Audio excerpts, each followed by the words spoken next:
November மாதத்துடைய current affairs வந்து second part பார்க்கலாம். ஏற்கனவே ஃபஸ்ட்டு பார்ட் வந்து அப்லோட் பண்ணியாச்சு. முதல் கேள்வி, 2024க்கான இலக்கிய மாமணி விருது பெறுபவர்கள்.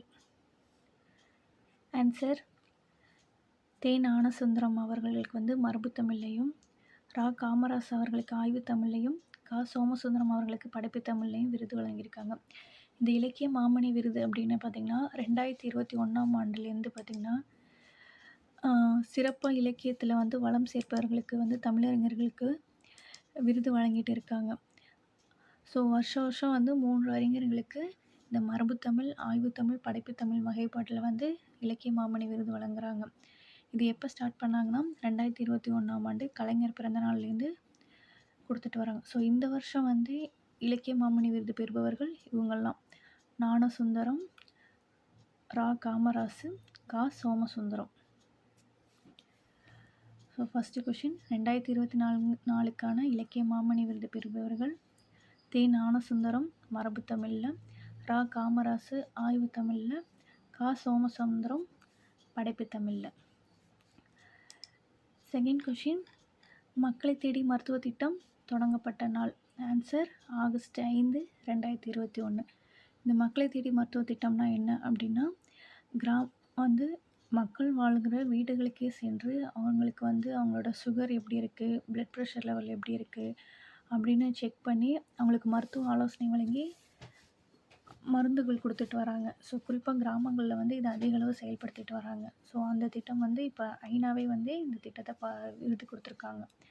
ஸோ அப்படியேப்பட்ட மக்களை தேடி மருத்துவ திட்டம் வந்து தொடங்கப்பட்ட நாள் ஆகஸ்ட் 5, 2021.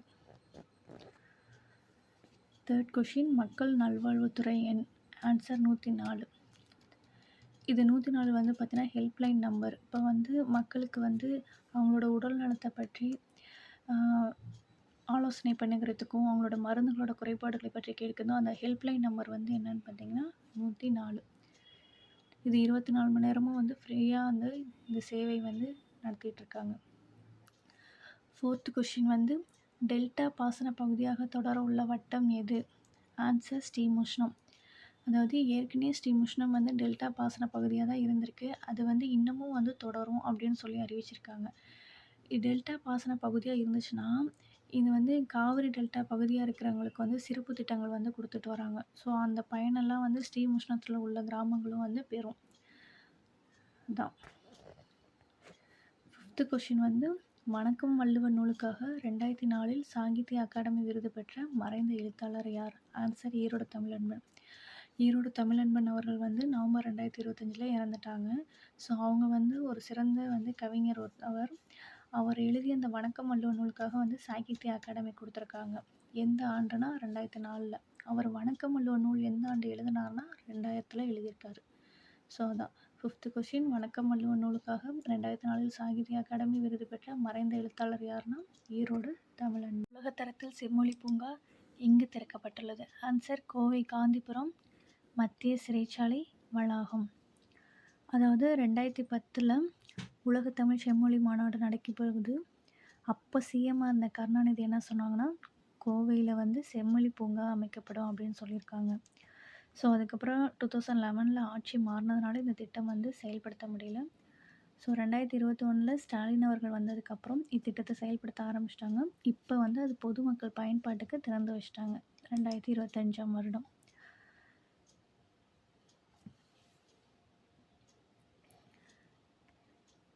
செவன்த்து கொஷின், கோவை செம்மொழி பூங்காவின் சிறப்பு அம்சங்கள். நிறைய சிறப்பம்சங்கள் இருக்குது. அதில் மெயினாக நம்ம 3 சிறப்பம்சங்கள் பார்க்கலாம். ஃபஸ்ட்டு, 23 வகையான தோட்டங்கள் அமைச்சிருக்காங்க. செகண்டு, கடையேழு வள்ளல்களின் கற்சிலைகள் அங்கே இருக்குது. தேர்டு, பொழுதுபோக்கு வசதிகள் நிறைய அங்கே இருக்குது. 8th கொஷின், கோவையில் தமிழ்நாடு தொழில் முதலீடு ஊக்குவிப்பு வர்த்தகத்துறை சார்பில் நடைபெற்ற மாநாட்டின் பெயர்? ஆன்சர், டிஎன் ரைசிங் முதலீட்டாளர் மாநாடு. இந்த மாநாடு எதுக்கு நடைபெற்றுச்சு அப்படின்னா, தமிழ்நாட்டில் வந்து முதலீடுகளை வந்து ஈர்க்கிறதுக்கும் இதன் மூலயமா வேலைவாய்ப்பை வந்து அதிகப்படுத்துறதுக்காகும். அதான் இதோட மெயின் நோக்கமே. ஸோ இந்த மாநாடு நடைபெற்றது மூலிமா கோயம்புத்தூரில் தொழில் வளர்ச்சி வந்து அதிகரிக்கும் அப்படிங்கிறது நம்பப்படுது. ஸோ இதன் மூலிமா கோயம்புத்தூரில் தொழிலை உயர்த்தலாம், முதலீடுகளையும் உயர்த்தலாம். 9th கொஷின், ஜனநாயகத்தின் பிறப்பிடம் இந்தியா என்று எக்கல்வெட்டை குறிப்பிட்டு பிரதமர் மோடி பெருமிதம் தெரிவித்தார். ஆன்சர் உத்தரமேரூர் கல்வெட்டு. அதாவது மந்த்லி வைஸ் வந்து மோடி வந்து பேசுவாங்க இல்லையா மனதின் குரல் நிகழ்ச்சியில், அதில் வந்து அந்த உத்தரமேரூர் கல்வெட்டை பற்றி பெருமையாக பேசியிருக்காங்க.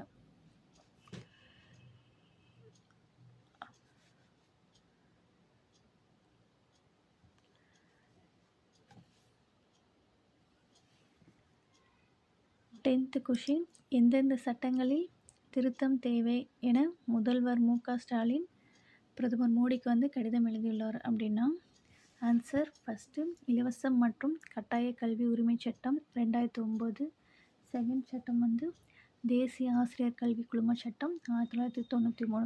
இந்த ரெண்டுலேயும் வந்து திருத்தம் மேற்கொள்ளுங்க அப்படின்னு வந்து கடிதம் எழுதியிருக்காரு.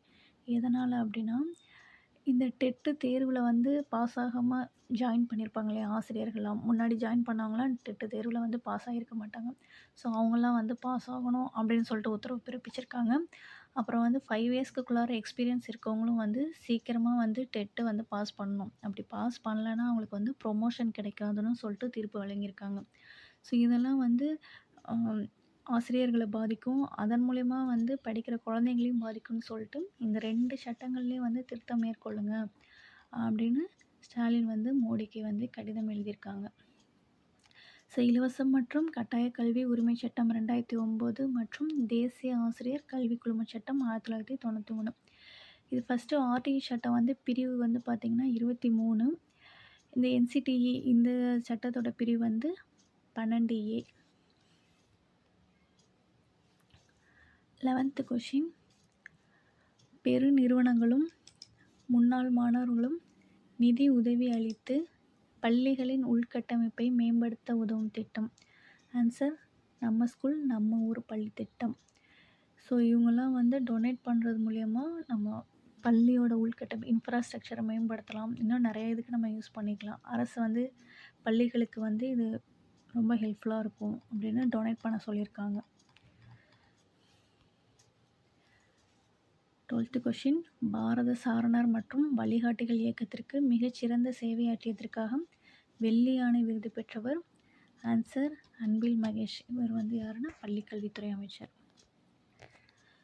13th கொஷின், கோவாவில் நடைபெறும் சர்வதேச திரைப்பட விழாவில் வாழ்நாள் சாதனையாளர் விருது பெற்றவர் யார் அப்படின்னா, ஆன்சர் நடிகர் ரஜினிகாந்த். 14th கொஷின், 2026 ஜனவரி இறுதியில் யாரது பன்னாட்டு மாநாடு நடைபெற உள்ளது? ஸோ இது வந்து ஜனவரி இறுதி இல்லை, February 1st வீக் வந்து நடத்த போகிறாங்க. இந்த டிசம்பரில் வந்து பார்த்தோன்னா கரண்ட் அஃபேர்ஸில் இது February 1st வீக் அடுத்த வருஷம் வந்து வள்ளலார் மாநாடு நடைபெறுது. ஸோ ஆன்சர் திரு அருட்பிரகாச வள்ளலார் சுத்த சன்மார்க்க பன்னாட்டு மாநாடு. இந்த மாநாடு எதுக்காக நடத்துகிறாங்க அப்படின்னா, வள்ளலார் புகழை பரப்பணும், அவரோட சுத்த சன்மார்க்க கொள்கை இருக்கு இல்லையா அதை பரப்புறதுக்கும் வந்து இந்த மாநாடு நடைபெற இருக்கிறது. ஸோ அவ்வளோதான், இதோட இந்த பார்ட் 2 வீடியோ முடியுது. இது ஏற்கனவே பார்ட் 1 வீடியோ பார்க்கணுன்னா November current affairs part 1 video upload பண்ணியாச்சு.